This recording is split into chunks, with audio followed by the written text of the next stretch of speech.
Everyone, welcome to the Dirt Sheet Radio NXT post-show rewind for March the 19th, 2024. I am Tyler, the Pro Wrestling Hipster at PW Hipster across the board and the Pro Wrestling Hipster over on Facebook. Whoop that trick, gentlemen. That's a hell of a way to open the show. Let's go ahead and hop around the table, introduce ourselves, and hop right into tonight's main event. Whoop that trick. CJ Carter, at CJ Carter 22 on Twitter.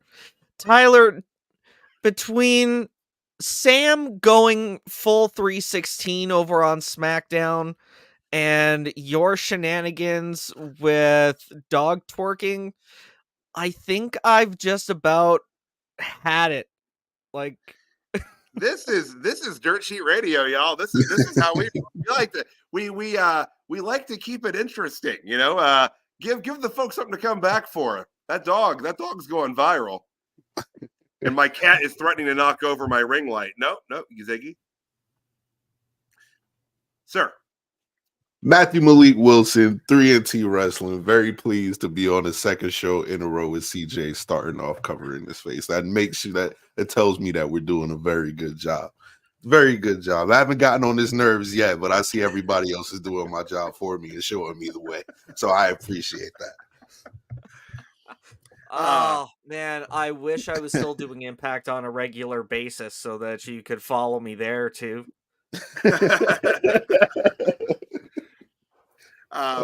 Gentlemen, tonight's main event saw Noam Dar taking on Trick Williams, as we saw with the glorious entrance video there. Trick picks up the win here tonight, I think, logically, in about 12 minutes and 10 seconds. Gentlemen, what'd you think of tonight's main event? Solid match. I mean, no more than we'd usually expect from Trick Williams and Noam Dar. Like, I mean, give him his flowers. He carried that cup for considerably longer than I expected, and more impressively than I think I would have given him credit for. I didn't watch a lot of 205 Live or NXT UK, so my exposure to Noam Dar was limited to Alicia Fox on Raw, and so I didn't think much of him. And then to see him on NXT just knocking it out of the park week after week, he's fantastic. So obviously we knew going in that Carmelo Hayes was going to end the show, whether it was costing Trick Williams the match or attacking him after. And I kind of saw it coming. Like, I saw who I thought was Mello under one of the security guard masks, but it was that shoulder tattoo on his down to his bicep and into his elbow that I was like, wait, Mello doesn't have a tattoo there, does he? And just completely forgot that, yeah, he does. And so I'm like, okay, well, I guess he'll just come out as normal.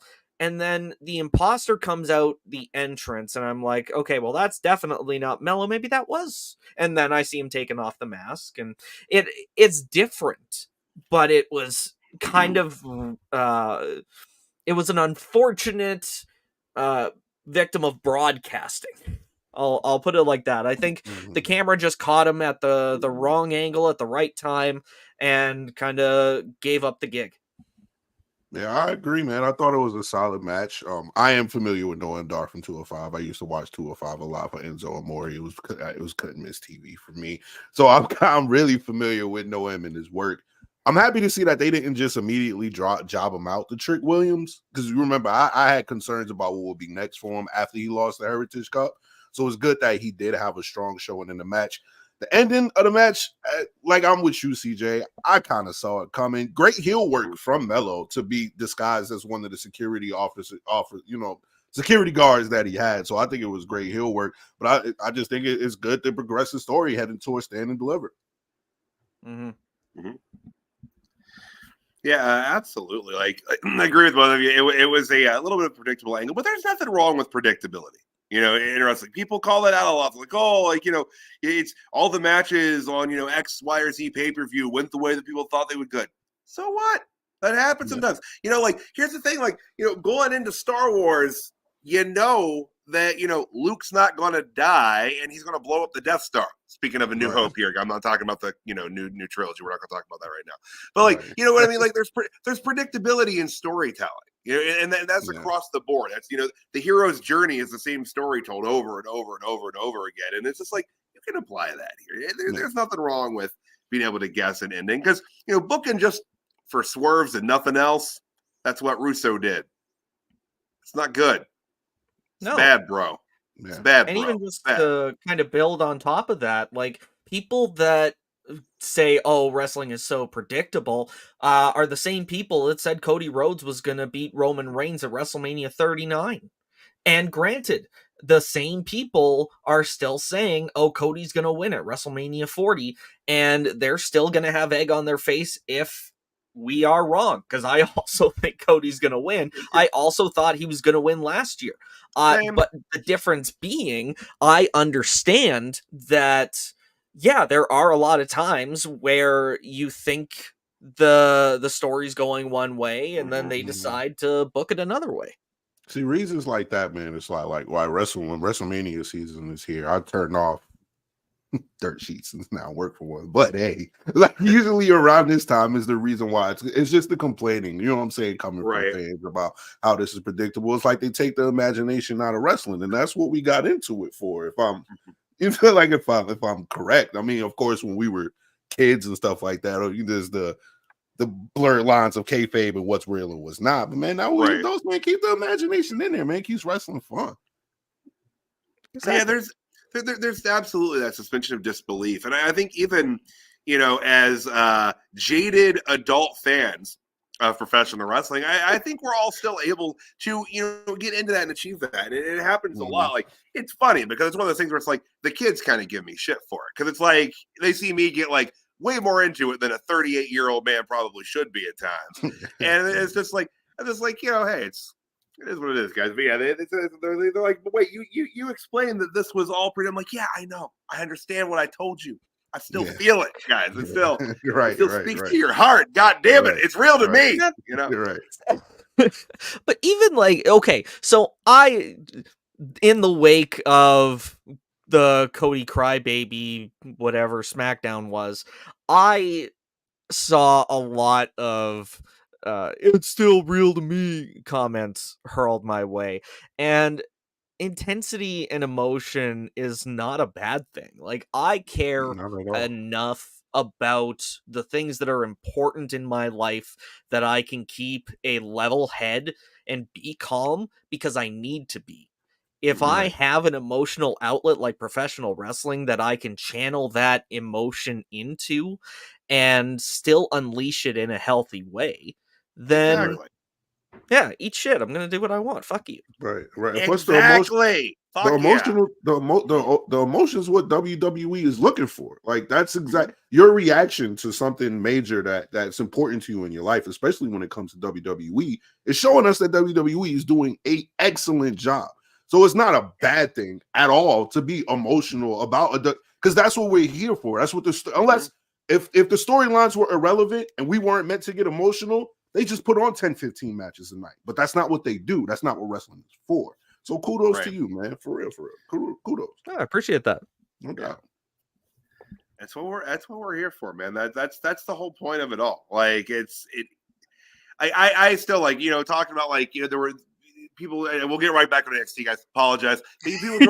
People drew a lot of, allusions between the situation with Cody and Rock and everything this year to the Daniel Bryan situation 10 years ago. And that, a decade ago, that was the most angry I ever was in my life as a professional wrestling fan leading into that. And it all ended up fine. And, it's same as it, really went this way. And I should have expected it to, really. But like, it's just wild. It's just wild how hooked in we get to everything. And it's not just wrestling. Other forms of fictionalized storytelling we get into. People bitch and moan about everything. Sometimes it's for good reason, sometimes it's not. Sometimes it's a cup of coffee left on the set of Game of Thrones, and sometimes it's because a character wouldn't do something they wouldn't do. We're fans, But anyway, sometimes it's the Sopranos finale. Yeah, okay. That's gonna be a Speaking of conversation going for back another on time. topic. Yes, holy shit. That took me years to come to terms with. But damn it. All right, we got to get back on track, guys. Sorry. I feel like they're going to start flashing red lights at us here. But yeah, so anything else on tonight's main event or the angle preceding said main event? I thought we were going to get kiss number 2. Yeah, that sadly did not happen. It was all a ruse, and she was swinging for the fences there. Well, she saw she was Otis. swinging for something. She saw Otis earlier in the night, so I think yeah, a flame was rekindled, perhaps, and she's not 100% if she's looking for a trick. She's on the fence. She's torn between the sculpted god that is there and Trick Williams. Oh, fuck. I mean, Otis is a he's absolutely sculpted out of mashed potatoes, but he's sculpted. I feel bad about that. I genuinely do. I've got a gut. Like that's what I'm working with. What are we doing here? If someone asked me to describe Otis's character, it would be spherical Adonis. That's the best way I can do it. He is a ladies' man. They all love him. They all think he's like the hottest thing, since sliced bread.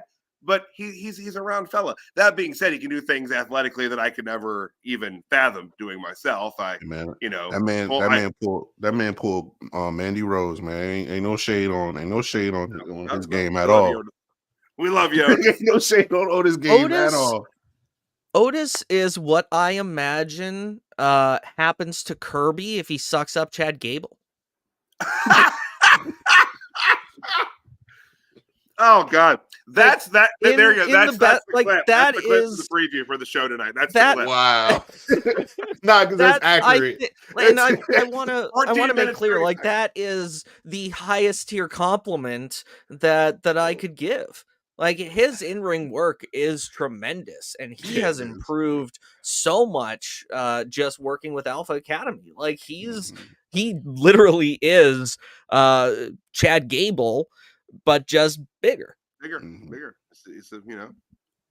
It's Gable with a lot more muscle on in there, But hey, let's hop around here to the start of the show, get us back on track. We're talking about Otis. That's relevant here.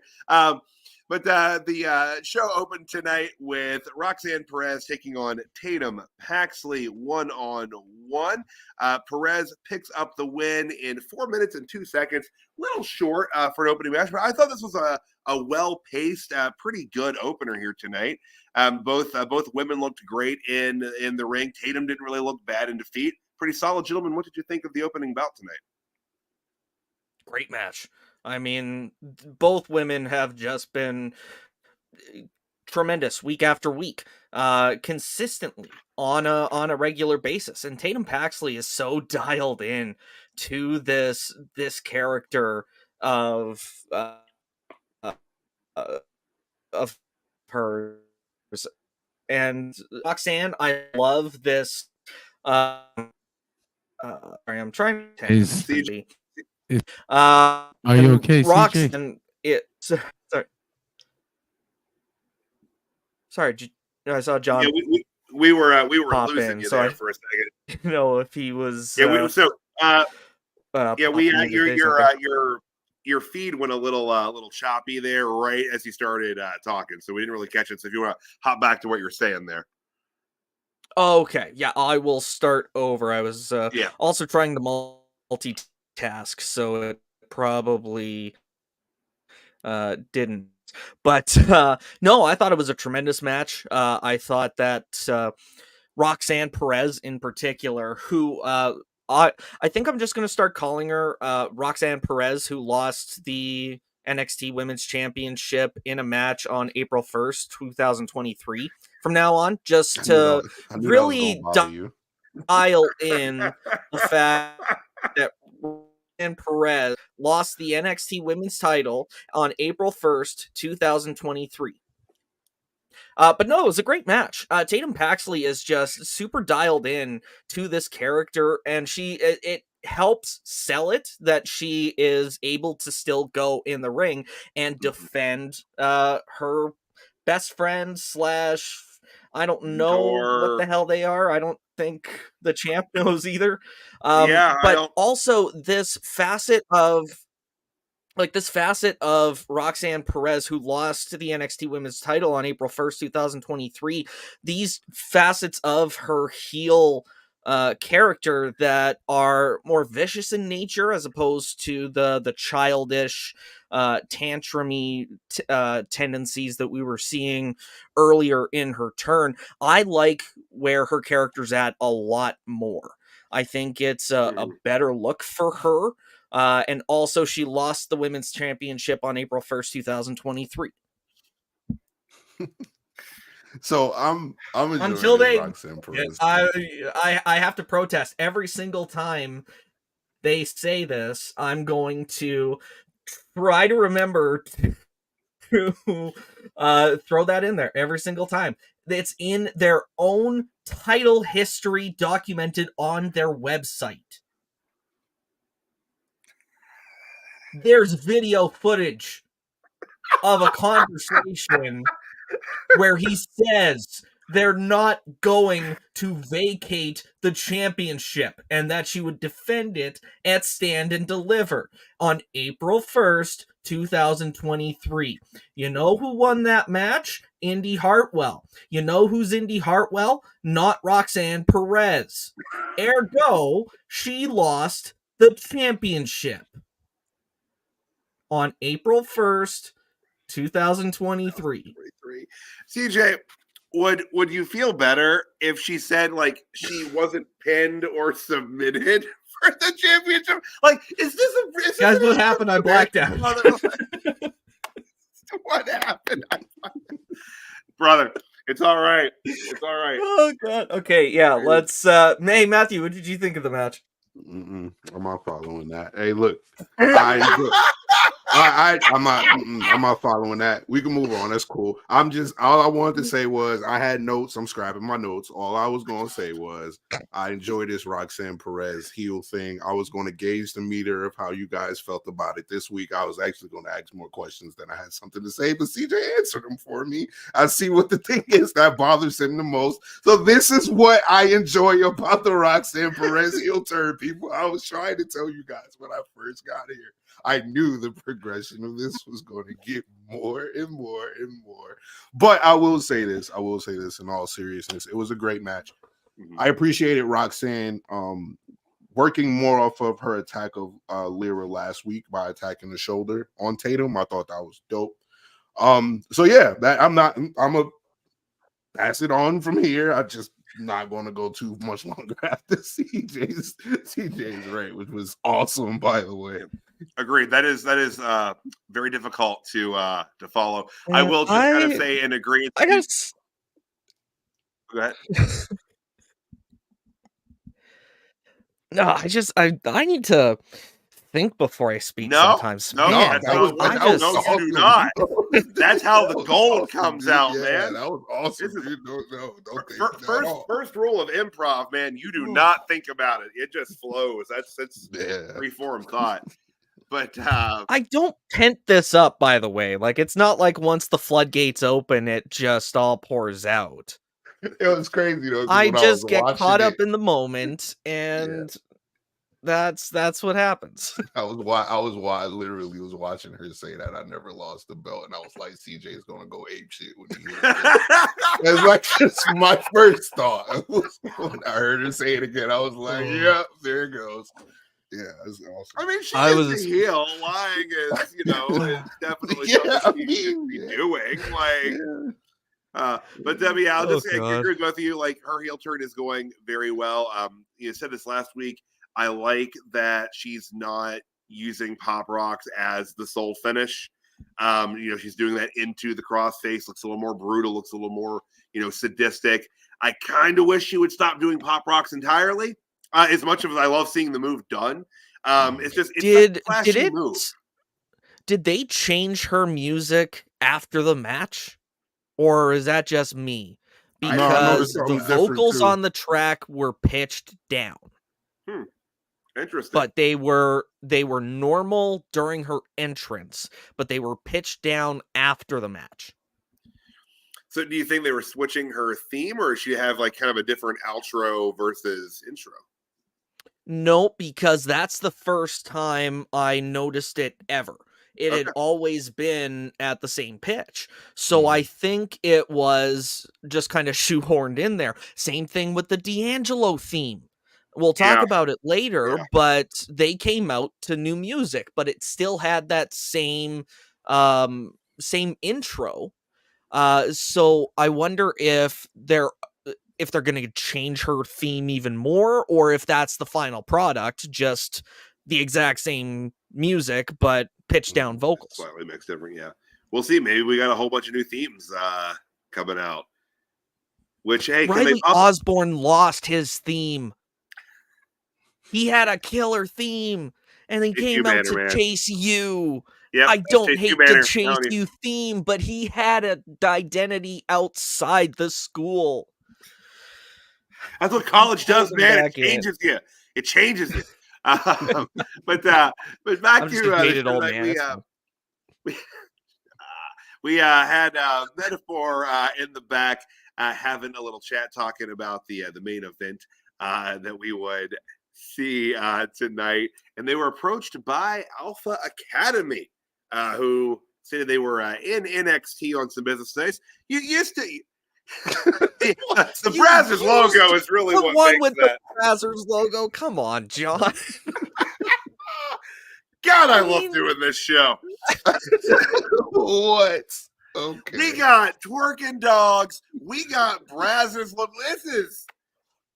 I said 5 minutes, not even 5 minutes into this show, that I was already done with the shenanigans. And look what you've drugged me into. Like, I had to stoop down to this because you dragged me here. Yeah. It's WrestleMania season, CJ. It only gets worse from here.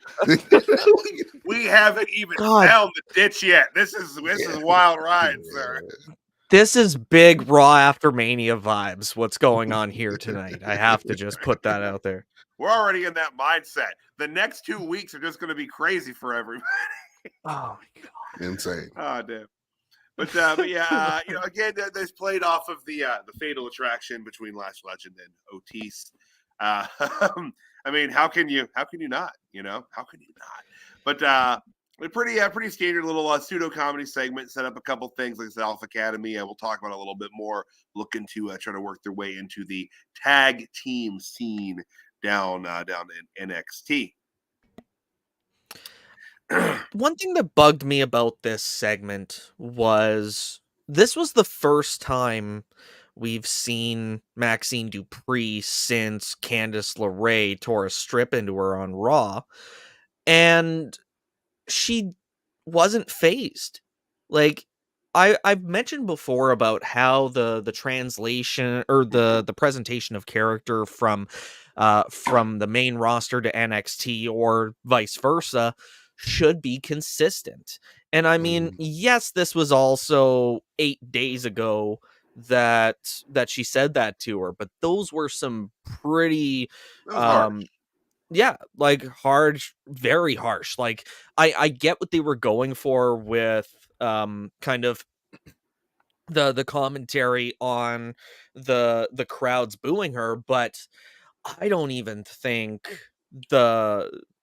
I do think the internet would stoop that low, but I don't think anybody would invoke her dead brother at this stage in her career. Like, yes, she's learning, and yes, getting more experience before landing on a internationally televised wrestling show would have been a better option. But at the same time, she didn't come up to SmackDown as a wrestler. She came up as a valet. So she wasn't initially here for a wrestling role. She did have some wrestling experience beforehand, I believe. But obviously, they're not going to put that much effort into training her to be a competitor if the plan was for her to just stand on the outside of the ring. Right. So how can we hold that against her?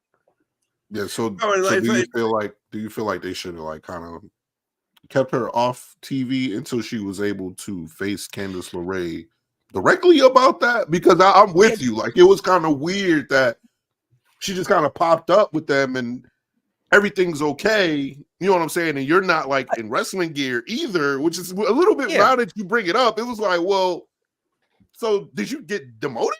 Like, you know what I'm saying? Like, Yeah, and I mean, like, obviously they weren't there to wrestle, so no need for them to be in their gear. But and I'm not saying keep her off TV, but the presentation has to make sense. And I don't know that I would be that cheery if somebody pushed my dead sibling in my face while also telling me to pick a new career. Yeah, and telling me how much everyone backstage hates me, and yeah, it's. I mean, really, they pushed me down. They stole my Microsoft Dinosaur CD. I mean, honestly, NXT That's a deep cut reference if anybody knows that one. Like, honestly, Maxine should be down in NXT. I mean, she has her associations with Alpha Academy, and they're a Raw act, but it does feel like they're kind of transitioning Chad Gable away from Alpha Academy on Raw. So maybe that's going to move Alpha Academy to NXT on a more permanent basis.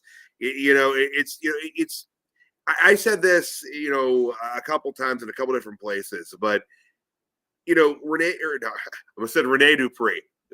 Different Dupree. You know what? That's the thing. She's got other wrestlers in her family. Why wasn't she better trained? Where was Renee Dupree on this? Okay, this is the exact same conversation that we have on a weekly basis about Ava not getting acting lessons, just in a complete different context. Yeah, exactly. But no, like I don't even know where I was going with that. It's not her fault that she was put on TV before she was ready to be in the positions that they have put her into. I could see like you said, like having Candice tear into her, that could be writing her onto NXT. Like, hell, they could establish, they didn't do it tonight, but they could establish maybe it's like, I went to NXT to get the hell away from Candice LeRae. Like, I just don't want to be in that kind of environment. It's a toxic workplace, and I demanded to be traded to NXT immediately, yada, yada, yada, whatever. Like, they could use that as the reason, and eventually she could work up the gumption and go back and, face Candice, or they could have Candice come down and they could work that story at NXT. But I agree. Like, imagine if Candice LeRae followed her down to NXT to continue harassing her. That would be pretty rad, actually. I don't condone bullying in schools in particular. Like, I think even at Hickenbottom High, we don't condone even at Hickenbottom High, bullying kids, bullying is wrong. Don't be a bully. But at the same time, it does make for compelling dramatic television. And even just like for someone that was bullied, like it strikes an emotional chord with me, because I've been in Maxine's shoes. I've had very similar interactions with people, and I would still be compelled to watch a story where she's just harassed and essentially stalked by Candice LeRae, because I know that the comeuppance to Candice LeRae is going to be worth it. Like, I don't mean worth it in the sense of like a reason to spotlight bullying on television, but as someone who was bullied for my entire childhood, I only wish the worst upon one person in this world. I'm not going to name him, but I'm sure if he's watching, he knows who he is. And I don't I really love stories where people get what's coming to them. I don't believe in real world karma, so I have to kind of live through these narratives a lot of the time. They're not going in that direction. So here we are fantasy booking for nothing. Well, maybe it's not for nothing, because maybe Candice will go down and follow her, or maybe it'll continue on Raw. I believe they're on Raw, whatever. But her being in Road Dogg NXT, watches our show. them being in NXT and them separating them two gives Maxine time to work on her wrestling, so that when she does get her when she does get her revenge on Candice LeRae, she's a lot better in the ring. It'll make the story a whole lot more believable. So I actually do agree, but Candice following her would be dope. I just think just not right now. Let Maxine build on her wrestling skills. Give her some time to grow and all of that. So at least it's credible when she does get her revenge. But also to the point of Alpha Academy coming down to NXT, I think it's just because it's WrestleMania season, stand and deliver season, just trying to get as many names on the card as possible. And I think that's mostly why Gallows and Anderson are down there too, to help spice up the NXT brand in general, but of course also stand and deliver. Yeah, absolutely. We had a quick backstage segment. Lyra Valkyria was in the medical room demanding that Ava set up the match with her and Roxanne. Bada boom. It's going to happen. So that will be taking place. But, again, Ava in a lot of segments throughout the night. I think she was a hair better tonight. I feel like there's a little bit of improvement with her every week. She's getting a little better, but she's getting a little bit better. So maybe they are working with her. Maybe she's the one getting the acting coach. Rock's freaking out about it. He's like, no, you can't be doing this to the proud Maya Via name. So Rock's on the board and got her acting coach immediately. Like, nah, right? Can't have that. I think that. Yeah, definitely some improvement for sure. Or is it just that she had less time on screen this week? Maybe. Less is more sometimes. Yeah. And actually, I felt that way with Roxanne. Tonight, the very brief promo she cut after the match was better than the other heel promos she had cut. But I do wonder if that was by just virtue of it being so short. And very to the point, but yeah, absolutely. That could be it too. Yeah. But it's just a quick segment there. But we had Joseph and Booker T were interrupted by Josh Briggs grabbing a mic and slamming his way past him, and cutting a promo in the ring there. I like the continuation with what they're doing with Briggs here. Are they walking back him turning heel? I think so. Yeah, I think they. Well, and it didn't make sense for them to turn him back either. Like, they could have just said, "Hey, you're gonna fight Jensen. He's gonna go on to fight Oba Femi and get demolished." And Briggs should just be saying, "Okay," cutting his losses and walking away. Like, we'll talk about it later, but he talks to Fallon Henley in the parking lot later in the show, and it all comes back to, for me anyways, is it was his decision to quit the group.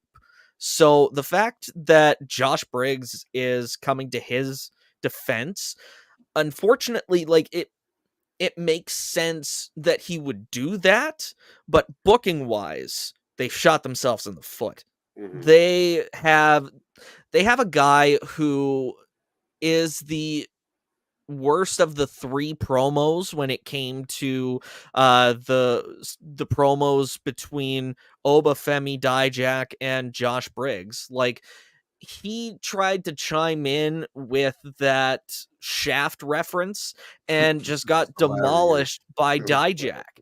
Which it's crazy to me that someone can be demolished on the mic by the phrase, "If you haven't noticed, I'm white." Like, right? So I know one of the things where it's like I was, a wee bit, tuned out during parts of this promo, admittedly. But like I heard that and my head just snapped to the TV. I'm like, what that like? And then I had to play it back to, get the full context of the statement. But it was just like, but yeah, it Briggs is not great on the mic. Yeah. No, he's not terrible. Or at the very least, he was better. People. Like, it felt like he was more authentic when he had the good old boy saloon kind of gimmick. Like, it felt more natural to him as opposed to this. What did it say on his jacket? Man of Mayhem? Yeah, and he referred to himself as such, so I'm thinking that's his singles moniker going forward here. The Man of Mayhem, which is not a great nickname. It's too much. No. Too much. No, like, Dean Ambrose could pull it off. I don't think Josh Briggs could pull it off. Also, I'm dating myself with this one. Mayhem was like the worst WCW video game ever created. I think it was like Backstage Mayhem was the name of it. Terrible game. I blame Vince Russo. I need to I don't know if it's the worst. Conversation for another day. I got to think about it. I don't know if this is the worst. That needs to be a special podcast where we just talk about like wrestling video games from like the N64 like to PlayStation 2 era. Like anyway. Yeah. Oh man, we could do a Let's Go channel or a Let's Play channel. Right? You break out some No Mercy up in this. Oh fuck. But no, so I mean, it looks like we're getting Dijak kind of. Are we looking at a triple threat situation here? Kind of seems that's where we're going with the triple threat match for sure. Yeah. Well, I mean, we got the matches for next week that apparently have North American title implications. So we've got these two guys, plus we've got Duke Hudson, and I can't remember who the fourth person is, but they're in the mix with singles matches next week. So, and we see Ava having the promo with Duke Hudson in her office talking about the North American title picture. So yeah, if they're setting up for a triple threat with Oba Femi, Dijak, and Josh Briggs, I get what they're going for, and I like the idea, but this presentation of Josh Briggs is not his best presentation. He got owned by Oba Femi, and then Dijak came out, owned him on the mic, and he's lucky he got a shot in. But and can we talk about that, because that was cinematic. I mean, just the sequence of the way the punches landed in the way we see everything play out is whoever's scripting this stuff out is definitely a film school grad. Like, that is Hollywood level me in any way. Storytelling. Yeah, absolutely. But yeah, so real quick, I think like on the potential of this being a triple threat, and this is a little bit of a hot take on how I feel about triple threats a lot of the time, but a lot of times there's logical reasons to do it, but I'm someone that's always a proponent of one-on-one, or 2-on-2 tag, like that's your core system there. I feel like with triple threats, a lot of times it's made a triple threat because they feel like the two people they had planned to do the match aren't going to draw enough for. They're not going to be big enough box office. They don't have enough faith in one of the individuals. And do you think that that's the case here? Do you think this is a Briggs thing? Like, this was like they were planning like, oh, we're going to do Briggs and Oba, but we don't really feel that Briggs is like, really gaining the type of momentum we wanted him to gain with this singles push. So we're going to interject Dijak in there so we can kind of take some of the pressure off of Josh Briggs. I think part of it's that. No, you No, go I'll ahead. go and then you could go. I'll go and then you could carry it. I was just No, going to say that. I stole so much You're of your fine. No, thunder already no, tonight. No, you're good. no, I was Matthew, just going to make a quick point. That's all. Trust me. I love when you do that. You bail me out a lot doing that. So you're good. I was just going to say that's the first thought. That's the first thought I thought about when I saw Dijak come into the ring. Because when I heard Josh Briggs, because remember, for all who don't know, I am new to coming back to NXT. Mm-hmm. So when I heard Josh Briggs on the mic, I was like, he's not a very good promo. So seeing Dijak come into the ring, then that piqued my interest because I was like you. At first, I was kind of losing interest on the segment at first because I did notice Josh Briggs doesn't have like a lot of energy or emotion in what he's saying. So it was hard for me to feel his message. But when Dijak came into the ring, and especially with the shaft line, I popped for that. Obviously. You know what I'm saying? Like I popped for the shaft line, of course. So I think that's why they're implementing Dijak into there, especially after the feud he just had with Joey Gacy, which was amazing to me. I think it's best for Josh Briggs to kind of take the third wheel role for a sec, let them two carry it, and then see how he develops from there. Yeah. The other side of it is I know there was that sign on Raw last night that it was a big yellow sign, black in big black lettering, push Dijak, that ended up getting his attention. And I know John retweeted it, and I followed Dijak anyways because he's one of my favorites. I'm not gonna lie. But like seeing the amount of support that Dijak is getting now just warms my heart. Like he's a guy that has just had to weather the storm as far as shitty gimmicks goes. Like he should have been left to Dominic Dijakovic. He could have survived on the main roster if he'd have kept up the momentum he had in the black and gold era. And he's starting to regain that lost momentum, and they need to capitalize on it in a big way. The unfortunate part of this is the timing, because Oba Femi is a beast. And I mean, no, but that's also the benefit of a triple threat. Dijak pins Briggs, and Oba Femi doesn't have to actually lose. So I mean, so you think there's a chance that they would take the belt off of Oba if this were, a triple threat scenario? The only reason that I think they would is to put him in the NXT title picture. We saw the heat between Ilya Dragunov and Oba Femi in Ava's office last month. Yeah.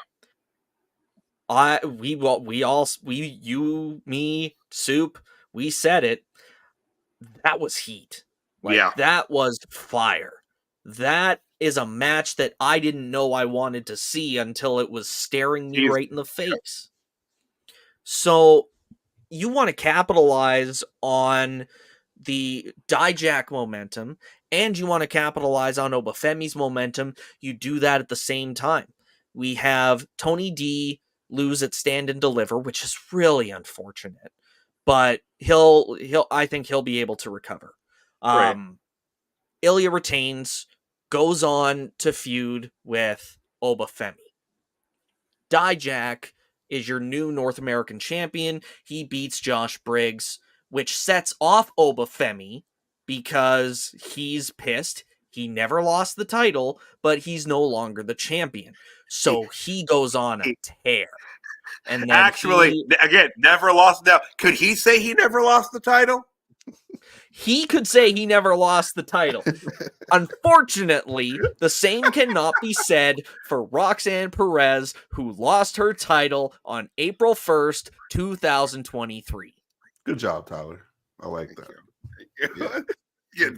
This is I fucking love this. There was a split second where I was just like, well, yeah, you'd still lose the title. What the fuck does that matter? Oh, Because we talk about Oba going on tear, but I agree with that. Like putting him in the NXT title picture would be, I think, a brilliant idea. Like hell, maybe that could be one of the reasons they seem to kind of maneuver the Trick Mello feud away from that title. They're like, hell, we're just going to strap a massive rocket to Oba and just let him go on a tear. There's a million reasons I'm glad that old VKM isn't in charge anymore. But I will say this: if he were, Oba would have been on the main roster 2 weeks ago. Oh yeah. Now he could he probably could survive. Honestly, like he's good for where he's at. He's got miles to go. I think to get to that main roster, main event level. But like I think he'd be able to swim if you were to just toss him up on the main roster. I can't imagine the racist ass gimmick Vince would have given him though. It would have been better. He would have gotten terrible. He would have gotten the Apollo Crews Nigerian Prince gimmick for sure. Yeah, the NXT crowd would have made it worse. He would have thought that would have been a sure bet to do for sure. Yeah. Oh yeah. Yeah.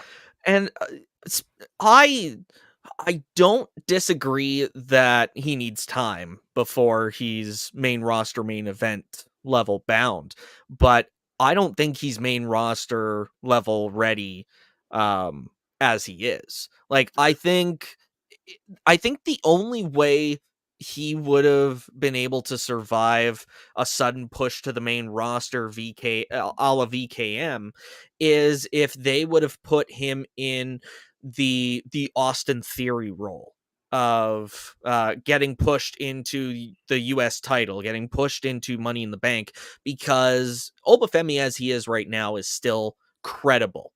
Mm-hmm. And I think that would have been the thing that Vince cared most about. Not his in-ring work, not his mic skills, but just his physique and his stature. So he would have done well because he made for a better poster child than Austin Theory. He's just as young, so you could still catapult him into this future of the industry role. And carrying Money in the Bank would have had a lot more legitimacy, a guy the size of Oba Femi. No disrespect to Austin Theory at all, but just that is the gravitas of Oba Femi. So I hope that if they do put him in the NXT championship contender picture, that he would thrive. Like he has handled being the breakout winner and NXT North American champion tremendously well. And if they think he's ready for the big belt, then I say go for it. Yeah. Because I did see we were talking about it in the group chat, Sean Ross Sapp's tease of his Fightful scoop, and as soon as it was shared in the chat, I was like, bet he's talking about Oba Femi, and sure enough, he was. Yeah. So I mean, he's on the radar. They're watching. They know what they've got coming up the pike with him for sure. Mm-hmm. But where was Lexus King? Yeah, just they had a little recap talked about him tonight, but he wasn't on the card or on the show tonight at all. But I mean, even Stone and Wagner got an NXT Anonymous segment. King got nothing. Yeah, it's again. Other than that little recap, that was it. But his recap was just really tied into the Stone and Wagner thing, which was more of a setup for the NXT Anonymous clip, which we will talk about here in just a bit. But then we had a quick backstage segment with Sean Spears cutting a quick promo in the locker room area there with Joe Gacy being a creep. Just being Joe Gacy. Yeah, just being Joe Gacy. He's a lovable creep. It's there are worse things to do than be. Because there he is, just kind of hanging out. I didn't even see him there. What? I did not notice it when I was watching the segment. I mean, the segment was all right. I guess I see what you guys were talking about with Sean Spears. I kind of tuned this segment out, to be honest with you, at this point. Joey Gacy, that's my guy. He's quickly becoming one of my favorites. Yeah, it was perfectly fine. Yeah, the Gacy thing, like it was It's subtle. I love it. Like I imagine they're just putting him on like those oh god, I don't know what they're called. The things that like you would lay onto slide into a car to change your oil, like with the little wheels. I feel like they're just putting him on one of those and just pulling him around with it, like one of those like little 4-wheel scooter things that you had in gym class. Exactly. Yeah. Fantastic. But we had the Axiom and Nathan Frazer taking on the No Quarter Catch crew, which in this case ended up being Charlie Dempsey and Miles Bourne. But Axiom and Nathan Frazer taking on the No Quarter Catch crew in a qualifying match for the triple threat to determine the number one contender. Axiom and Nathan Frazer pick up the win here in 9 minutes and 47 seconds via a Phoenix Splash to qualify for said triple threat. Great match, fast paced. Again, Axiom and Nathan Frazer, fantastic. I've loved their pairing as a team. They're both like so much fun to watch in the ring, so dynamic, and they make for a really fun pairing, both with their their characters as well as their in-ring styles. I was a little surprised that they picked up the win here. I thought it was going to be the No Quarter Catch crew. I feel like they're doing a lot with the No Quarter Catch crew right now. And I said this last week. I'll say it again. I love saying No Quarter Catch crew. Don't like writing it, as I learned tonight. I started abbreviating it in my notes. Yeah, for sure. Yeah. Oh, yeah. Yeah, there's just too many letters. But, the No Quarter Catch crew is a hit for me, for sure. Like, I do think that a win wasn't as necessary. Like, I'm glad to see Axiom and Frazer moving on to the triple threat for sure. I did think it was weird, and I don't know if anybody else noticed, but Frazer on the hot tag really hesitated. Like, it looked like he didn't know what was the next thing. Did anybody else catch that? I gotta say I didn't catch that. No, Didn't catch it. They were moving so damn fast. That's pretty much on my notes. Is goddamn they're moving so fucking fast. That's what I got. Axiom and Nathan Frazer were flying all over my TV. I'm happy they won though. To be honest with you, I did think that No Quarter Catch crew. Hey, I said it right on the first time I tried. I did feel like they were going to win the match, but then when I thought about it, I was like, well, who would I rather see in a triple threat tag match? Would it be No Quarter Catch crew or would it be Axiom and Nathan Frazer with the way they're flying over my TV? Yeah. Yes, definitely them. So good job letting them pick up the win to get to that match. Mm-hmm. Axiom is what Sin Cara should have been. Like, as far as masked aerial wrestlers go, this is the hit that I think Triple H wanted, but ultimately didn't turn into. Well, wasn't he before they switched him? A-Kid. Okay. The first Heritage Cup champion.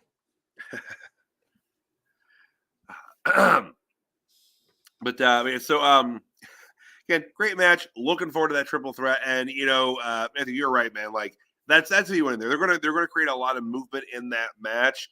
And here in a little bit, when we talk about the other qualifying match we had on the card tonight, I think it's good that they put them in there to create the movement because we'll talk about that a little bit later. But I got a little prediction on there. But shifting to that NXT Anonymous clip that we spoke of earlier, showed Von Wagner and Mr. Stone.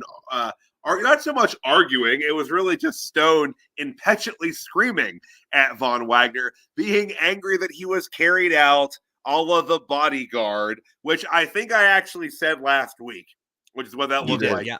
But he was not happy about it. I think he said, I look like a baby. You carried me like I carry my kids. And it was just like, I get it, but like it was kind of I don't know what they're doing with this. Like, is this like, are they going to try to break up Von Wagner, Mr. Stone? Is Mr. Stone going to be heel? Like, I don't really know what their angle, what they're looking at here with this. Yeah, like this close to Stand and Deliver too doesn't feel like it's building up to a match for it. So unless they decide next week that Von Wagner and Stone just have a fight and Stone beats the shit out of Wagner and says, meet me at Stand and Deliver kind of thing, which I would hope they guess would give more build than that. That's such a short build to do. Yeah, 2 weeks is so too short. Unless they're just setting up for an angle to take place more after Stand and Deliver, which because like the NXT after kind of thing. Exactly. So I mean, I could see that being the case. I felt even last night on Raw, there were a couple threads that they were dropping that I felt were going to be stories that will be after WrestleMania season. So I could see them maybe doing that, and a lot of the NXT anonymous stuff. Sometimes it's relevant within a few weeks, and then sometimes it's relevant 2.5 months later. Like with Trick and Mello, like. There were several of theirs, and then it was about another month before the reveal actually happened. So it's hard to say. This is our first NXT anonymous clip in a few weeks too. So. Quite a while, yeah. Yeah. But moving on, let's see here. Back into my notes here. We had a quick backstage interview with Kelly Kincaid and the Wolf Dogs, or Team Corbron, as I like to call them. And then they were approached by Alpha Academy, and they stated that they wanted to throw their hat into the ring for that tag title contendership match. So next week, they will be taking on the Wolf Dogs, and if they beat the Wolf Dogs, they will be added to that multi-man match. Guys, so what do you think? You think they're going to get past the Wolf Dogs and get in there? Is this just to give us a match next week? Just to give us a Wolf Dogs match? I do think that they're going to find a way to get to Stand and Deliver. The Alpha Academy is like one of my favorite teams in NXT right now. Like, I loved everything about this segment. Just the odd couple pairing of Corbin and Breaker is still one of the highlights of NXT. I still can't believe those words are coming out of my mouth, that Baron Corbin is one of my NXT highlights. But yes, that is the case. Tozawa is still super entertaining. Otis, we already kind of talked everyone's ears off about Otis earlier. Right. And, and then to have, who came in after? Because they had someone else come in. Oh, no, they didn't. Sorry, I'm thinking something else. But like, I think it kind of ties into what I was talking about with Anderson and Gallows earlier. It's WrestleMania season. They can't fit all the main roster stars on WrestleMania. So we're kind of seeing this little trickle down of, well, if you can't make WrestleMania, maybe we can fit you on Stand and Deliver, which really, it incentivizes competition amongst the NXT roster to be fighting for spots among the remainder of the NXT roster, like the ones that are actually getting the most TV time. Like Brinley Reece is not going to Stand and Deliver. Like, just the first name that came to mind, but like a lot of stars that are trying to get over on the roster right now are not going to be on the biggest show of the year because they have additional main roster stars coming down. And yes, like I said, it incentivizes competition to be good enough to be one of the NXT stars to make the show, but it's an NXT show. Like, right. I get you want to bring as much eyes to the product as possible. And I mean, to an extent, that's why they're sending Shayna Baszler to GCW or allowing her to go to GCW, because GCW knows that a whole lot of eyes are going to be on that show now. Right. Okay. So yeah, I'll pose a question for you, Tyler, and CJ. Well, we see obviously Braun Breaker's going to SmackDown. He's main event ready. There has to be a point in time where they split this tag team up. I know both of you mentioned that you would like to see Alpha Academy in the match. Would this be a great time to book dissension in between the Wild Dogs? Because I don't really see a way Alpha Academy, especially with Tozawa, to beat the Wild Dogs at all. I just don't see a way. But would this be a good time to build dissension in between them leading up to the tag team match at Stand and Deliver? How would you book that? So I'm actually torn on who I would want to potentially take the belts off of them. Because like, and I agree. Like, I think that, like you said, with Braun, he's already on SmackDown, and he's been ready for a while. We knew that the title reign for Core Braun was going to be relatively short-lived. It's not going to either transitional at best, and we'll kind of blow one of the match endings here that we'll talk about a little bit later. But the Good Brothers won their qualifying match, and when they won that, my immediate thought was that they were going to win the tag titles at Stand and Deliver. Like they weren't doing Dick up on the main roster. They're veterans. Having them around young talent that can listen and learn from them is a really good idea. They're a fantastic tag team. They understand the psychology of it. And this is not an insult. This is just the section of the career they're in. They know how to get the most out of doing the least. And I think that's an important lesson for talent as they age. Like, you have to start a transition. You got to learn, like, you can't do the shit you were doing when you were 25 when you're 42. Like, it doesn't work like that. So like I immediately I just started thinking all this stuff, like how they're down there. They're gonna be down there for a reason, because they seem so random when they just showed up and beat the shit out of everybody a couple weeks ago. But I was thinking that they could beat Corbin and Breaker, and then split Breaking from however they decided to do it. But that was my first thought. But I could see them doing the exact same thing with Alpha Academy for similar reasons. Like, but for a little bit different. In their case, it's a little more. Now, I'm not going to call them green. My God, Tozawa's a great in ring, and we've again talked about Otis ad nauseum. But like, they're good. But like, having the Good Brothers down there wouldn't be a bad idea. But I did think that. So I don't know if I necessarily book it. That's a hard one for me to really kind of wrap my head around, because like I said, like I feel like the OC, the Good Brothers, they called them both tonight. Not sure which ones they are, but I could see them doing with that though. Yeah, I think you're right. Like, there's a very good chance that the Good Brothers walk away with the NXT tag titles. I think that they would benefit greatly from the NXT experience. Plus, like you said, getting the opportunity to help mentor this crop of talent that needs to learn how to do things the most efficient way, like you said. Hey, it's Mania season. We'll see what the future holds here. But we had next on the card there, we had Sol Ruca making her in-ring return.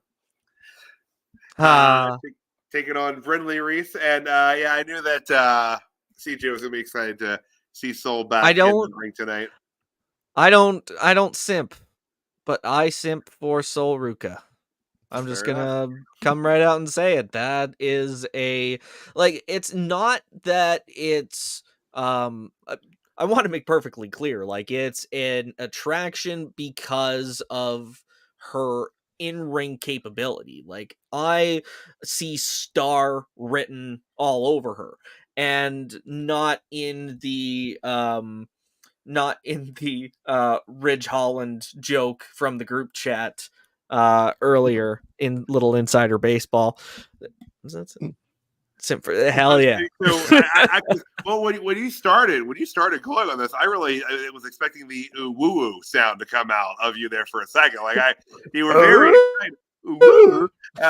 But the eyeballs popping out of the head. The old wolf thing, But solid, little short match. It was just a little over 3 minutes. I think just there to reestablish for the audience, kind of, what Rook is capable of in the ring. Just kind of, don't want to call it a squash match necessarily, but just kind of showed her high spots and what she's capable of there. And then we had a little post match angle there as well. With Davenport. Where had Davenport been off TV the last few weeks? I think the last time we saw her was backstage. She made a comment about someone. Like, it was just a kind of passing thing, but I think that was the last time we had seen her. Yeah, it's been a couple weeks for sure. Okay, that's what I thought. But also, like, I really have a problem now with Booker on commentary. Yeah, explain that because Even I like saw your comment in the chat, but I didn't know what it was pertaining to. So please elaborate on this for me. What's up with you and Book? it's just like his commentary style is not at all uh what I think of when I hear commentary. We'll talk about my message in the group chat when we get there, because that was what match was that? That was that was Hank and Tank in the OC. So Okay, yeah, I'll mention we're that about when to we be get there. there, because Okay, that's okay, still a cool, ways cool, away. cool, cool, cool, cool. Yeah. But like during Brinley Reece's entrance, I don't know what he was talking about, but he just kept saying on commentary, I don't like this. I don't like this at all. It's like, shut the fuck up. Yeah, Like, I did hear him you're say that. I was trying to figure out what he was referencing exactly there, because he did. There were yeah. several times during her entrance where he said, "Too much shucky ducky, not enough quack quack." Exactly. That's how I lead every NXT No. preview Too on much quack quack, YouTube. not enough Right, that shucky up. ducky. You're right. Too much. It's really Not enough shucky it. ducky, Like, too much quack quack. this is a chicken or an egg kind of scenario. Oh, fantastic. Oh, fuck. But no, like I've heard people talk about how Booker T is helping elevate talent, like Trick Williams, by doing the call outs in the spaces. Like Mhm. As I we heard in the twerking dog video at the top of the show. yeah, thanks for that reminder too. And But I can. I think about how just insane it is that Trick Williams got over because Booker T made noises and dropped words during his entrance. No, Trick Williams got himself over by being Trick Williams. I don't hate Booker T when he is genuinely commentating on the match. I don't hate Booker T when he's giving his insight seriously. But I hate Booker T on commentary when he's just off on tangents. Like Vic Joseph plays it really well by I don't know if he's just kind of given up at this point to just be like, Booker, what the hell are you talking about? Like No, he having caught him. He caught him a those few times this episode. I heard him. yeah. Because Booker Well, forgot and somebody's name during the match. I forgot who it was, and he got on him about that. Well, it and reminds that's the comment that I was gonna make during the OC's match. I'll save that comment for when we're talking about that though. but like, Do y'all also- feel? Go ahead. My bad, Tyler. Go ahead. Oh, I was just gonna say, like, you know, I feel about Book kind of the same way that I feel about JR in a respect, and that like I respect the hell out of him. I think that like brilliant mind for the business, incredible at what you do, incredible at every aspect of what you've done so many jobs in the industry, and you kill every single one of them. But I think you hit an age where you don't have that acuity where like you're maybe a little more distractible or something. I was like, because I feel that way with like some of JR's work in AEW when he first went there and was doing it full time, which was just too much for him. Because they'd be like calling the match, Excalibur would be like breaking down what's going on, and I swear Jim Ross would be like, and who the hell called it Coke Zero Sugar? Whose idea was that? Christ. And it's just like, Jim, but no, but like I love Buck, but like see, I understand what you mean. Like sometimes he does kind of just it feels like he's just talking to maybe fill the air. You know, which is a broadcast thing too. You don't want dead air. We all know that. Like that is, you know, a second and a half of dead air feels like 15 minutes in the time it's going on. So maybe some of that, but no, CJ, I understand completely. But I go back and forth. I like Buck. I love hearing him. It is even with Trick Williams, like with the song. If I hear Trick's entrance theme now, I hear Booker T in the fills, even if he's not there to do it. Like every single time. So like, I was doing it right before Booker started. That's the other part that I hate about giving Booker T credit for getting Trick over. to hear his theme and then just on reflex think about Booker T's voice in your head going along with the theme, that doesn't do anything for Trick Williams. It does something for Booker T. I don't think it does something from both. You know what I'm saying? Like I Oh do think yeah, I like see I'm what you're not saying. saying that. I'm not saying definitely that yeah. Booker. Well, Yeah, and- like I'm sure it did help push him to some extent, but to give Mhm. him credit, no. Yeah. Well, and and again, we talk about it at a different time, with different people running the show. I could have seen them putting Booker as Trick's manager, Me too. like because Me they've drawn illusions between him and Booker anyway, like him doing like Mhm. the scissor kick and whatnot. Because like Trick's a Yeah. big dude, like he Mhm. wrestles. You He know- wrestles like he's Book's protege. Like yeah. exactly. So And if you get Booker T focused on pushing Trick on the mic, I'm sure he could do a perfectly fine job. The thing Another with thing- Book I'd on be fine with commentary, though, I wanted to say is that I think you know how Michael Cole is a lot better now that the McMahon regime is not in his Not in ear his all ear. the time. Mm-hmm. I think it helped Book the like it's the other way. Like Michael okay. Like Cole he needs grew, Vince McMahon in his Michael ear. Cole grew without it on because I remember Book being a lot better on commentary than what he is now. And I think that's because he had that person in his ear to be to like, keep him okay, on bro, track. keep him on track. Let's go to this place. Don't say this at this time. Like I kind of think that's the disconnect between Book now because I do remember Booker being a lot better on commentary than he has been. Some episodes he's really good, and some episodes like tonight it's like, Book, you didn't have it tonight. You were kind of more annoying than you were informative. You know what I'm saying? So I think that's what the issue is. Now, That makes perfect sense. Yeah. Now, just for devil's advocate, though, the Booker T that was best on commentary was still 10 years ago. So a lot can happen between then, especially considering, like just age in general. Like we talk about, just his ability to really dial in. And like he can still do that, but I think it just takes more effort than a 2-hour show can really allow. Yeah. Fair enough.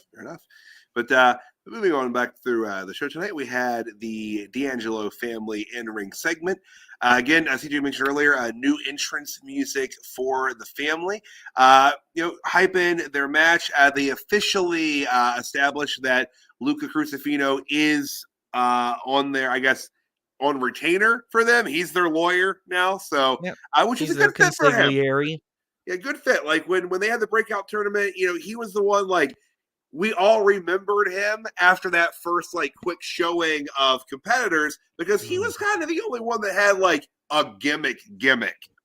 And I'm still pissed that they took his interest theme away, like his Judge Judy sound, the one that he had, which I guess is Beethoven. Oh yeah. But like it was a fucking banger, and they took it from him. But so he's officially part of the family, but they were quickly interrupted by Dragunov on the big screen. Gentlemen, what'd you think of the back and forth between Dragunov and the family tonight? Real quick, CJ, I'll get my point off and then I'll let you go. I thought he dropped the ball on it. I don't know why. It just seemed like last week. I don't know if it was because last week with the vignette, like everything was just like a super high this week. This week, I don't know, man. He definitely seemed like a placeholder this week, for lack of a better term. Like the promo didn't really hit for me at all. You know what I'm saying? Like there was no emotion in it. Dragunov being on the screen, he learned his lesson apparently. Because remember, he was my jobber of the night last week. So shout out to Ia for smartening up and not going to a mob family alone. And getting left on a bridge tonight. Yeah, again, don't blame him for that. But just as far as Tony D'Angelo's promo, man, it just wasn't hitting for me this week. It just wasn't. Yeah. And you pretty much hit the nail on the head, man. Like it feels off for Ilya Dragunov to not confront someone directly. Now, again, like you said, there's precedent. Obviously, he didn't want to run the risk of getting kidnapped and left on a bridge again. But I think there's it still feels weird that Ilya would back that far off.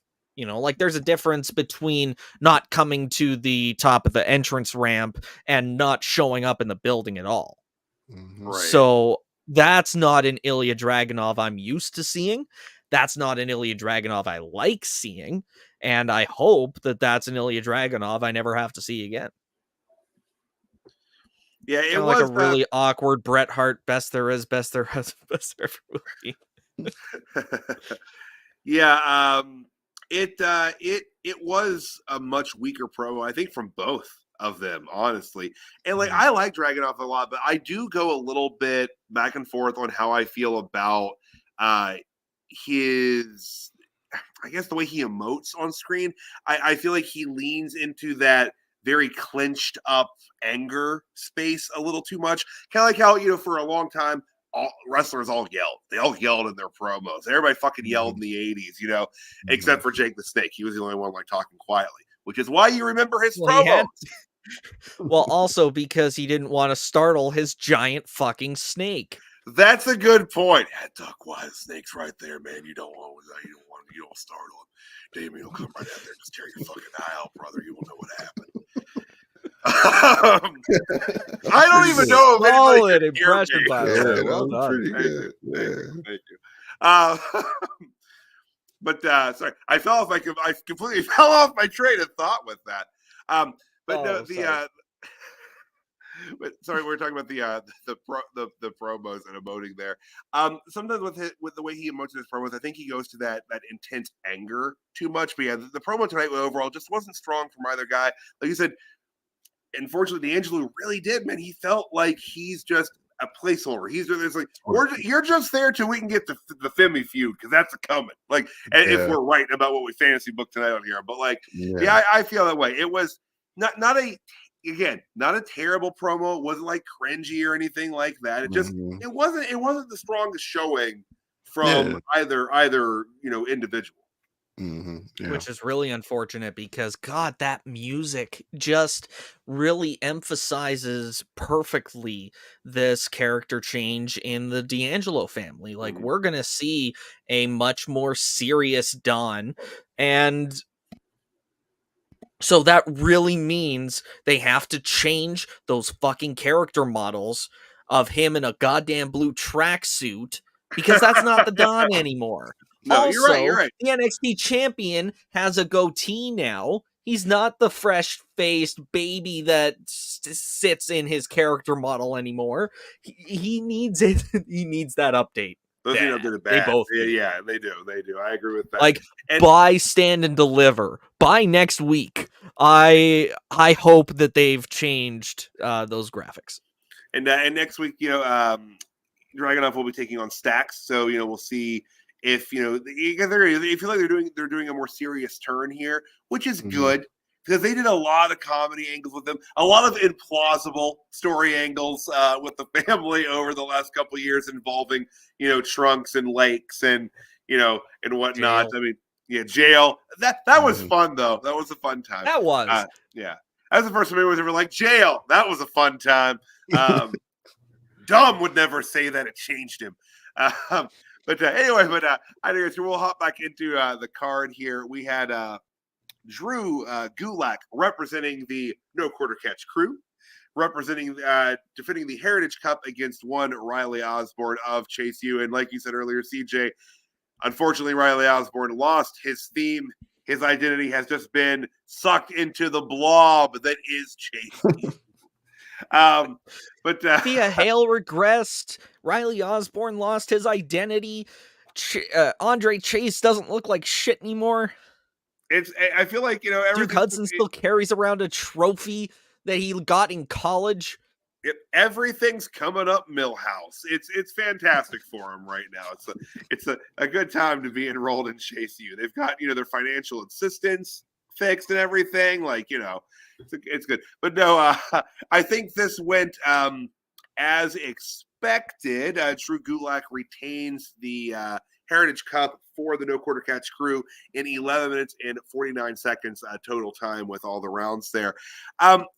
there was some chicanery outside the ring that led to Drew Gulak retaining, which I will be honest, wasn't a huge fan of that. I kind of feel like Gulak should, have Osborne put up a fight, because I will say Osborne's got a really cool mix of like ring technical ability and like high flying. Like he's got a cool mix of offense. I dig it. But like Gulak's a fucking vet. Like he shouldn't need a distraction or like I said, like just chicanery outside the ring to retain him. So I didn't really like how that made Gulak look on a more personal point, but I get why they did it to continue the story with Jaden and JC Jane and Thea and all that. But the placement where JC Jane and them was a little weird to me, because they were like, well, you're beefing with Thea, but she's literally 5 feet away on the other side of the steps. Like maybe try to move them to the other side of the ring. It was just the placement was weird for me and threw off the whole thing for me. Well, and I get because I saw some replays where they were, you see Duke Hudson literally having to hold Thea back because she tried jumping over the steel stairs to attack her. So I get keeping her at arm's distance, especially while the match is going on, because you don't want to run the risk of the distraction. But obviously, them getting involved was able to happen, and props to everybody in that finish for managing to look away at exactly the right time. I don't think anybody saw Jasmine Nix run up and hold Riley's foot coming off the suplex. I think genuinely the only one that would have known in the moment was Riley Osborne. Yeah, they did. Let's say it was they handled the that ending segment there of the match very, very well. I agree with that. Yeah, that was old school. Like it's nice when a ref's actually distracted and misses something. Like because that's an old school wrestling thing. You hear about the old vets talking about that. If you had to cheat in a match, you actually had to get away from it because the refs didn't know the finish. Like if they caught you cheating, the assumption is I'm supposed to catch you cheating, and that's the finish of the match. Like, so I like to see that. I've said a couple times, I don't know if it was on here. I've said for a while that I actually wish they would go back to that with the referees. They need to go back to that for sure. Yeah, I think it makes the ref. Oh, go ahead, man. Sorry, I was just going to say, speaking of referees, I meant to mention this during Roxanne and Tatum's match at the top of the card. The ref counting to 1 when Tatum Paxley's shoulders were down, and then acknowledging that her shoulder wasn't down, but she still kicked out as if he had counted to 2, tells me that he is a very good referee, that is very observant, and that is what the referees should be when they're refereeing matches. Like it makes sense when it has to make sense when they're not, which we saw perfectly well executed as well tonight. But then we also see the opposite, where they are zeroed in and hyper diligent enough to notice, hey, this person's shoulder isn't on the mat, even if they don't know it's not on the mat. Right. Yeah, we could just go back to knocking refs out so we could cheat. We can go back to that. Oh, the Bloodline still does it. Like that is far and away still. It needs to be more than the Bloodline, though. It's not done. It's not an art that's done enough. Fair. It's like the dusty finish. You just don't see that. Oh God, no, they're going to do that at Mania. Yeah, Cody's going to win the belt. They're going to reverse the decision. Jesus Christ, it's going to be a dusty finish. Oh my God. No, they insane. No, they wouldn't. Like the revolt on WrestleMania, no less.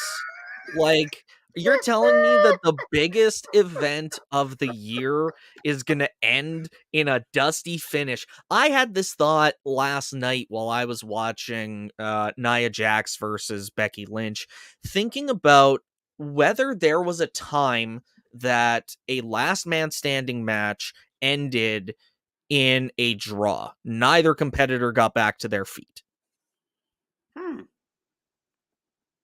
No, because it's dumb. And it'll piss everybody off. Oh my God, CJ, you need to be in the booking meetings at WWE because I just want to hear you scream that at Hunter. No, bad idea.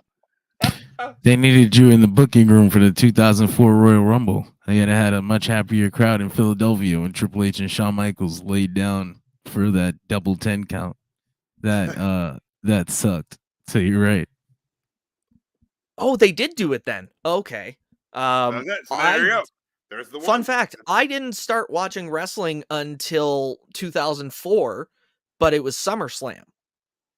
So I missed the Rumble and WrestleMania 20 and He Who Shall Not Be Named losing the World Heavyweight title was one of my first memories of wrestling. Wow. Okay, right on. So, and you saw Randy Orton getting that push immediately up in oh yeah, like and one of my just as fast. Yeah. Like one of my core wrestling memories was Evolution turning on him. Yeah. Like that was the thing that really got me hooked into wrestling. But getting back on topic, hell of a match between Gulak and solid match. Good. Osborne looks good. Like, we talk about the breakout tournament competitors. We talk about how good and how talented Femi is already, but Riley Osborne has some fucking chops.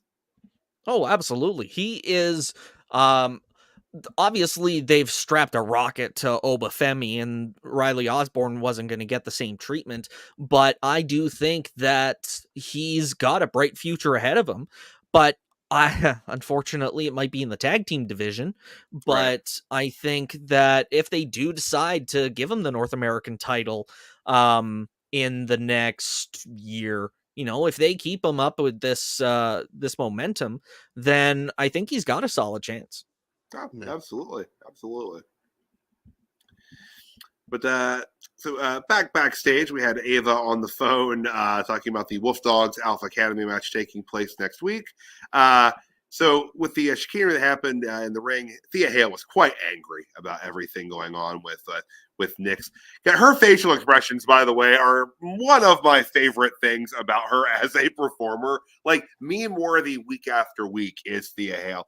But she is told that she will be, this is why she's so excited, she's going to be placed in a match with Nyx next week. So we'll see how that goes for her, continuing this TV feud that they have going on there. But that'll take us into the OC, taking on Hank and Tank in that tag team qualifier match. The OC picks up the win in 7 minutes and 32 seconds to solidify their spot in that contendership match. And gentlemen, as I said a little bit ago, I think there's a reasonable chance that they could be booked to win the NXT tag team championships out of this. But guys, what did you guys think of the match tonight? Go ahead, CJ. Take it, Matthew. Yeah, I'm gonna want to go last here. No, I don't. I just thought I'm opening up a can of worms. So whatever you want to say, no. Go ahead. I just thought it was a great match. I agree with Tyler on them winning the titles. I want to hear the book thing. I'm waiting for my information. So go ahead. All right. I love Hank and Tank, first off. Like, they are such a good team. Their characters are fantastic. They are one of the more entertaining teams on that roster. Like, I equate them to comedy and like just overall like likability. I make that comparison to the Creeds for overall technical ability. Like, they knock it out of the park. I laugh my ass off every single time they come on my screen. That should be rephrased.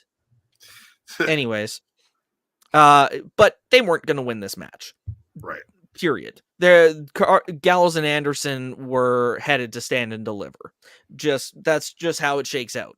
It's one of those things that they just wanted the bigger names on the biggest show, and unfortunately Hank and Tank aren't at that level yet, but I don't think they're very far off. Right.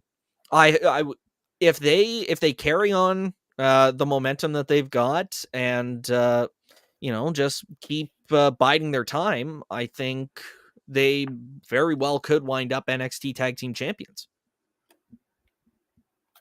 Yeah, absolutely, absolutely. What the hell was Booker T on commentary during this match? I swear to God, he had a stroke at one point. He was talking about the potential of Hank and Tank getting disqualified. And when Vic asked him about it, he goes rambling on about the tag rope and then just tag wrestling in an irrelevant tangent that I don't know where it came from. And again, Vic handled it well enough, just kind of, okay, let's carry on with the match. But I think this is another sign that Booker just can't stay on commentary long term. I mean, I saw the conversation. So that was going on. Yeah, I didn't really catch it. I guess I wasn't paying super close attention to his commentary for the most part tonight. I wasn't tonight. It's one of those things. Like I'm an auditory person. Like even if Mhm. I'm just sitting in my room not doing anything, I have headphones on and I'm streaming something, whether it's music, YouTube, movies, whatever. Mhm. I'm a very auditory person. I used to be a delivery driver and I would have music playing in the car and I would have like Book it. with my own music. Yes, sir. Yes, sir. So when it comes to me, like I pay attention to a lot of what's said on commentary. Mhm. So I catch this and I'm like, what the hell is Booker T talking about? Mhm. So I it's like you said, he is good as a broadcaster when he's dialed in, but he's Mhm. not dialed in for the entire show.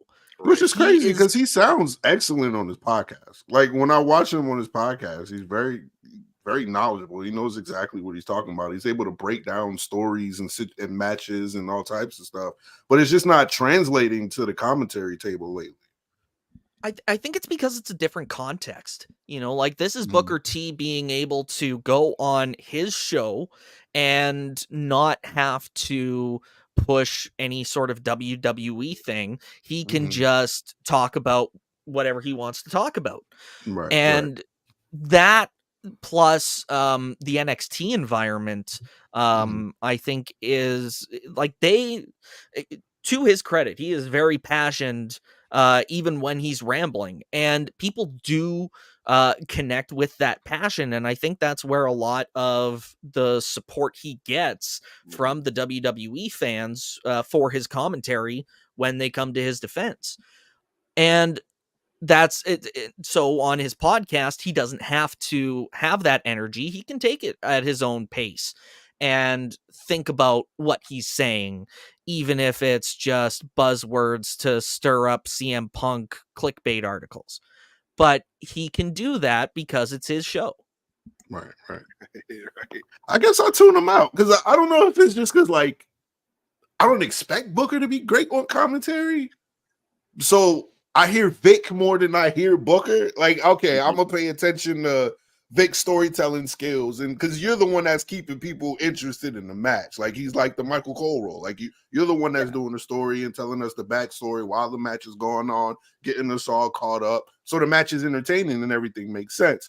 I guess I just look at Booker T to kind of be like the ad lib. Right. So he doesn't get on my nerves as much because I don't place that expectation on him. Like Jerry the King Lawler was great, but in his role, it was just puppies, or you know what I'm saying? Like he did his job, but that they kind of just you have to put the storyteller with them, and I just think Book is just that other person to just hype the match up. Like I just think that's what Book is. I get that. That's kind of how I feel about Pat McAfee on Raw. Like Pat McAfee's regressed to me too. Like he was great when he was first around. I don't know if it's because he's not taking it as serious this time. Like I think the term y'all are looking for is the color commentary versus the play-by-play. There you go. Yeah. Yes. Yeah. And to the point about Pat McAfee, I think it's the same thing that I said about Booker T. He feeds off the energy of the crowd. And if we're talking about how how energetic Booker can be energized by the NXT crowd, imagine what Pat McAfee gets in a sold-out arena of everybody else doing the arm thing to Jey Uso's music. Also, the replay from the main event when Becky hit the leg drop on to Nia Jax off the ladder, the one replay that stuck on Pat McAfee and his reaction to that leg drop. Did you catch that? Yeah, he has. God, that was so funny.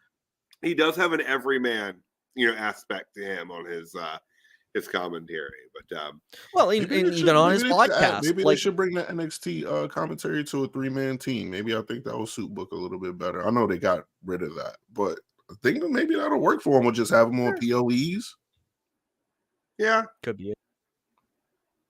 I do think so. Like we like Book, so we got to figure out how to maybe take some of the pressure off or something. Maybe make it a little how to use them properly. Like I never had a problem with Booker T doing the pre-show commentaries, like at the analyst table. He ruled at that. And that's when I actually enjoyed Shucky Ducky Quack Quack was during those segments. Like they had the little animated lower third with the bathwater and the rubber duckies. It was great. I miss that version of Booker T. And it doesn't feel like we're getting that version to me. Yeah, agreed.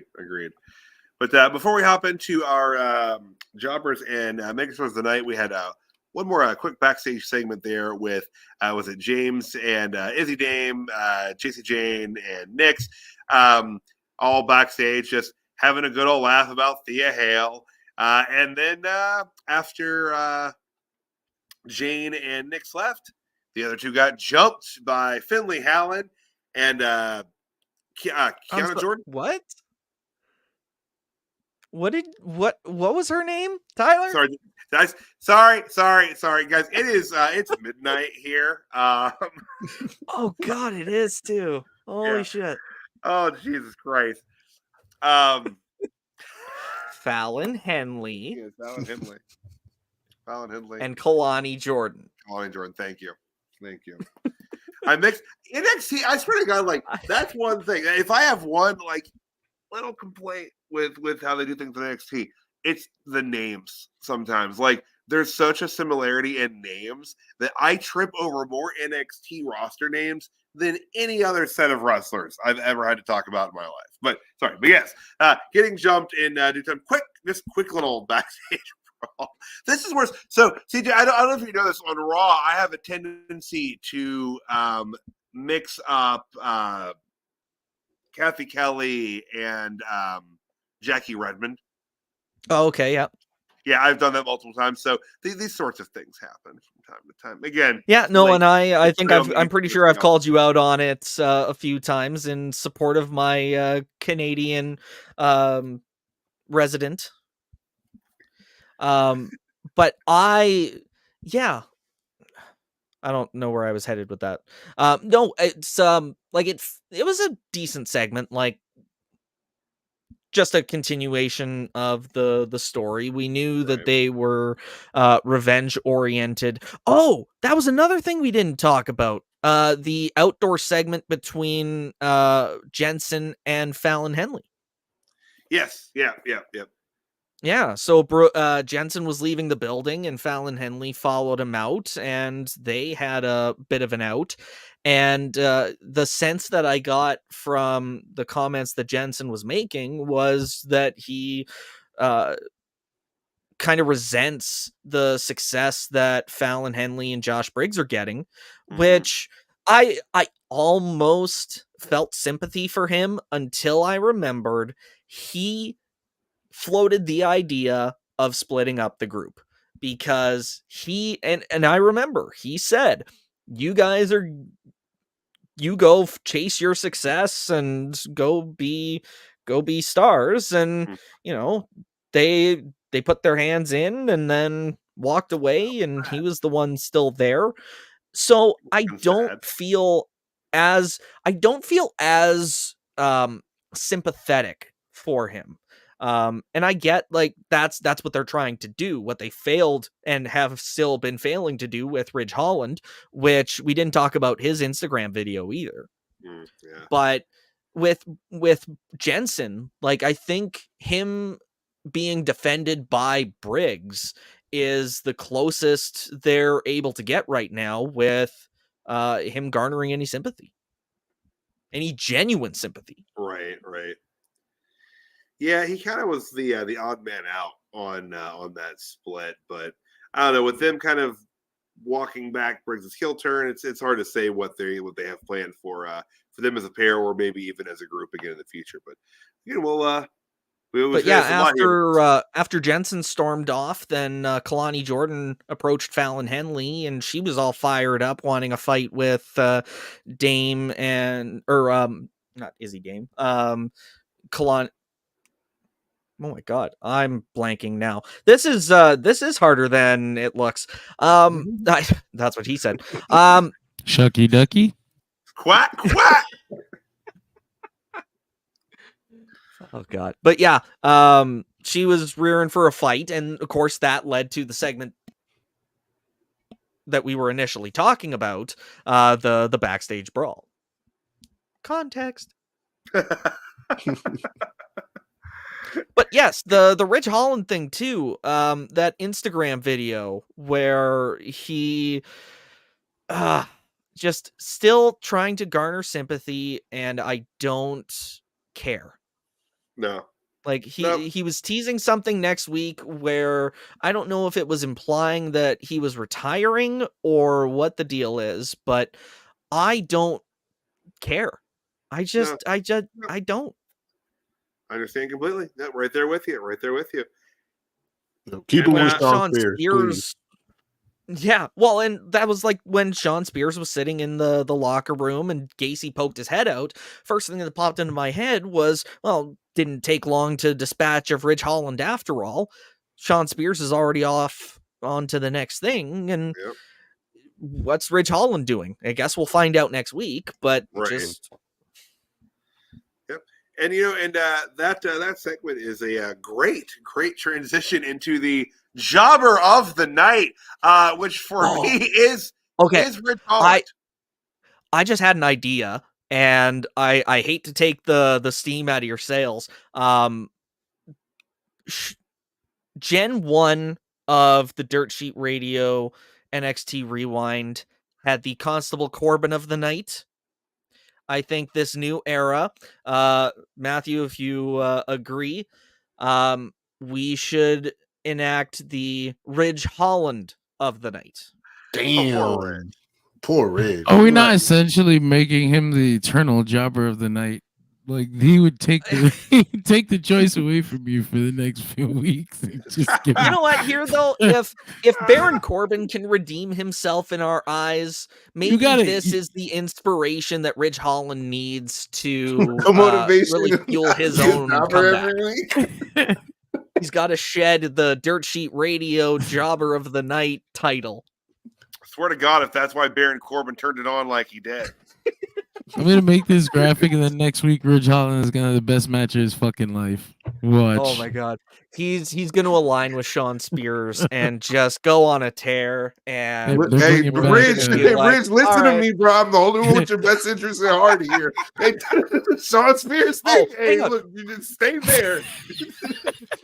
They're bringing back the unprotected headshots.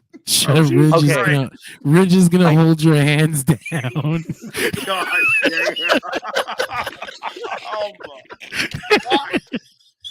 I just had another thought because this was kind of spurned by, okay, well, yeah, if it's Ridge Holland in perpetuity, is there anybody else that can uncrown him ever? And then I realized he's already on NXT.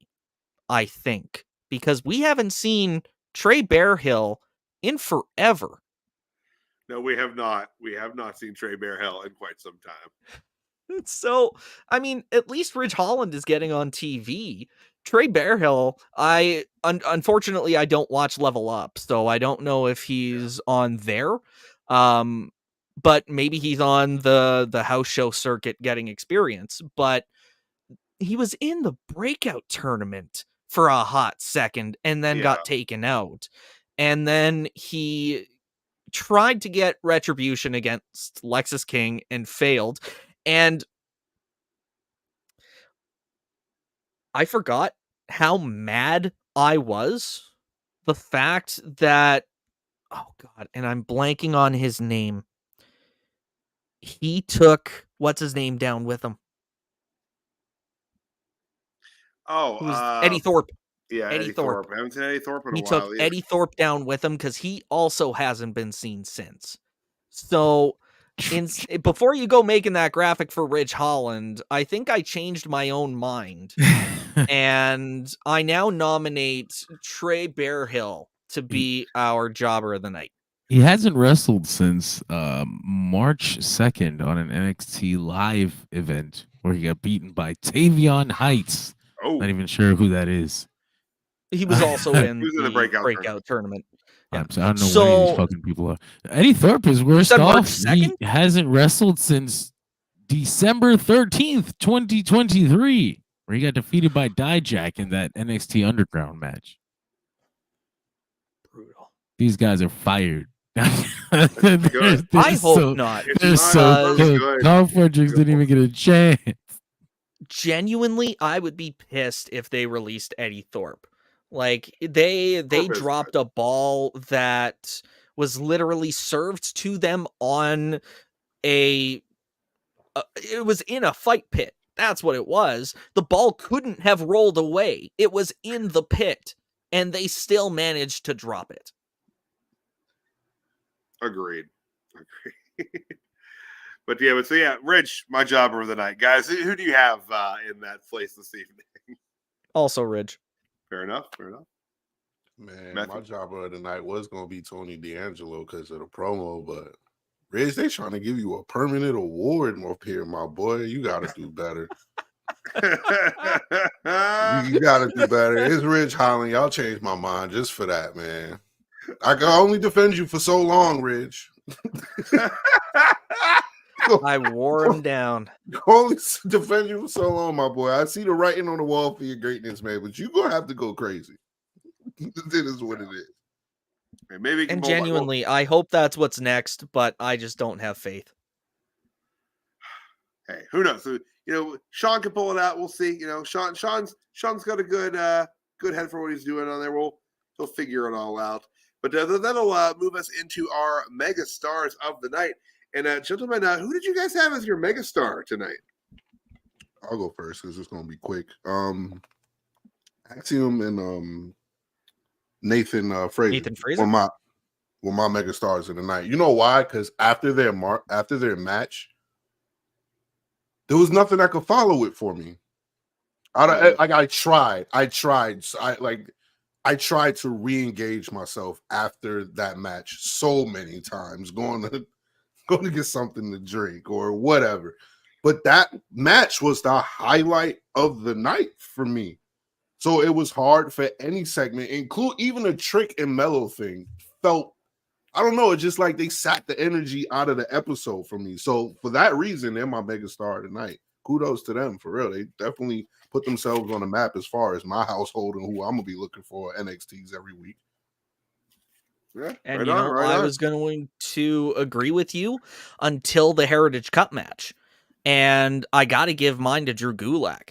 He is one of the, I don't understand how he went from aligning with Daniel Bryan, heading into a WrestleMania, and then managed to fall down to NXT.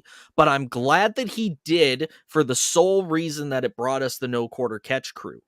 And I think that's the first time I've said that whole title in full on tonight's show. I am so over with the No Quarter Catch, or they are so over with me. It's insane. They are the what are they called? Fuck. Bullet pool whatever the AEW one. Blackpool Combat. Blackpool. Yeah. I keep thinking Bullet Club, and God, it's just, anyways. But no, Gulak for sure is a high caliber athlete, and even going into this match, because I knew Charlie Dempsey wasn't going to be retaining it or defending it, I had this, kind of feeling like it still feels weird that Dempsey isn't the one that's defending it, but that's the beauty of the catch clause, and I get it. And Drew Gulak definitely put on a hell of a match, and he deserved to defend that cup tonight. Absolutely. So for mine, I actually kind of went a little bit of a different route. Just the match itself between Tatum Paxley and Roxanne Perez. So kind of giving it to them as a pair tonight for that match. I thought it was fantastic. It wasn't a whole lot of time, but I think they both just are playing the roles well. We've talked about Perez needing to work on that, heel mic work. And tonight And was acknowledging that she lost the NXT Women's Championship on April 1st, 2023. Right, that as well. So despite that fact, I'm choosing her in my megastar today. But I thought it was great. And, I say this just about every week, but Tatum Paxley is killing it with this character. It's just so believable. She's having a good time with it. It doesn't really come across that she's having a good time with it, but that's part of the point of the character. She just plays it so much. She's just so out there, and just, it's almost, it's kind of, it feels similar to maybe something they would have wanted to have done with Nikki Cross. But, instead they just have her standing places sometimes, and then you don't see her again for 6 months. But so there, as a pair for that match tonight, Paxley and Perez, my megastars of the night. Nice. And salute to Drew Gulak, man. I'm with you on that. He always finds a way to get over no matter what character they give him. So I got mad respect for Drew Gulak. Yeah. Oh, he's hella good. Like I said, I didn't quite like how the finish made him look, but. All right, I just have to join y'all for the plugs because I have to plug all this shit at the end. Oh yeah, and I guess since this is the NXT show, we should mention that Nikita Lyons confirmed it was a second torn ACL. Jesus. So that might be that. I don't know, but I don't know. We'll see. You don't come back from that. Yeah, but just a quick before you guys say goodbye, I just wanted to let all the viewers know about a couple of things. First of all, catch the Major Issue Show every single Thursday. I will be on there this week covering Mark Miller's The Ultimates, basically the Ultimate Avengers book, but they weren't allowed to call it that because that would make the older book sound stupid. But check that out on Thursday. I'll be on there with co-host George Serrano. Check out every single Dirt Sheet Radio live stream 5 days a freaking week. God damn it. It's a lot of work we put in. Every single Monday after Raw, Tuesday after NXT, Wednesday after Dynamite, Thursday after Impact, Friday after SmackDown, and a Saturday and Sunday after pay-per-views. A Collision show will appear someday. As well as Monk, which we found out is aromatherapy.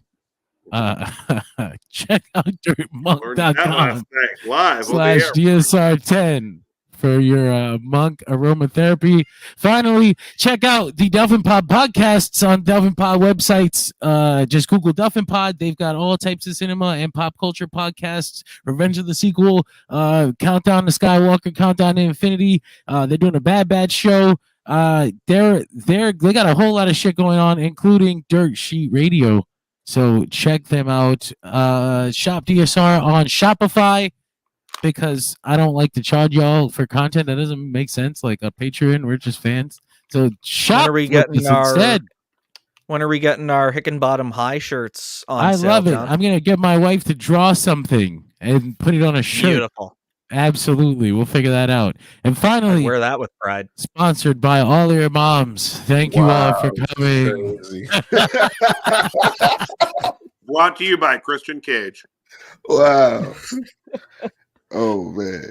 Join our Patreon. Right. Your mom did. One of my favorite lines of Cody last night. I know your mom, Rock. I about spit my coffee at that point. But anyway, Matthew, sir, Sarah, Yes, tell the sir. folks watching at home where they can find you next and where they can see you. And everywhere. Matthew, Malcolm, Matthew. No, I almost gave my whole government away. Jesus Christ. Well, you'll know it now. Matthew Malik Wilson at Facebook and Instagram. You can find me anywhere. Plus, on 3NT tomorrow, we will be interviewing the one and only Kazim. I'm super excited about it.